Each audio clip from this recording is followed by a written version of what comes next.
एक गुरु थे, उनके अनेकों शिष्य थे और उन शिष्यों में से एक शिष्य ने गुरु से दीक्षा लेकर आश्रम में प्रवेश किया तो उन्हें जो दायित्व दिया गया वह बर्तन मांजने का दायित्व था। इसी तरीके से शिष्य प्रतिदिन बर्तन मांजने का कार्य बड़ी लगन और श्रद्धा से रोजाना करता।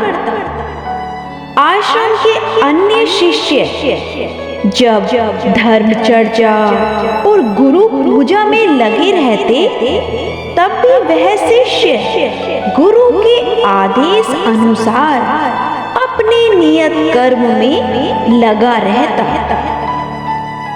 अब जब गुरु के अंत का समय आया तो गुरु ने निश्चय किया कि इन शिष्यों में से किसी एक को उत्तराधिकार मिलेगा।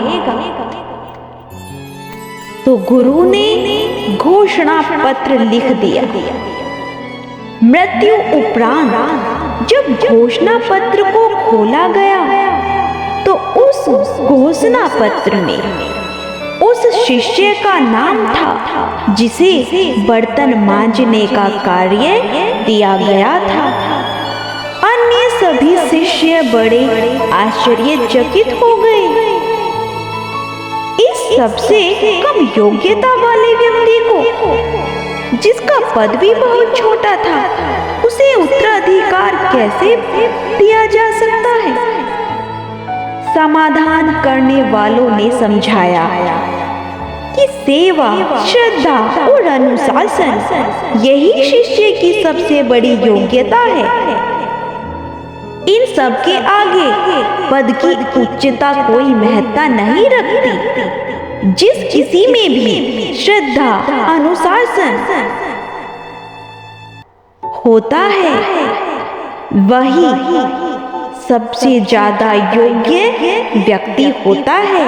और इसीलिए तुम्हारे गुरु ने इस शिष्य को ही उत्तराधिकार के रूप में चुना और वह शिष्य कोई और नहीं, अर्जुन देव सिख धर्म के जो 5वें गुरु हुए थे।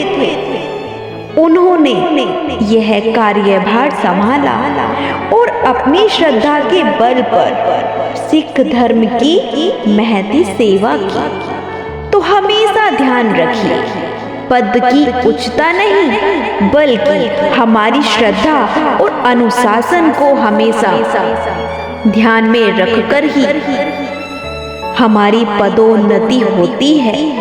क्योंकि कोई देखे या ना देखे, ईश्वर हमेशा देखता रहता है और पदोन्नति करने वाला उससे बड़ा और कोई हो ही नहीं सकता। तो बोलिए जय जय श्री राम।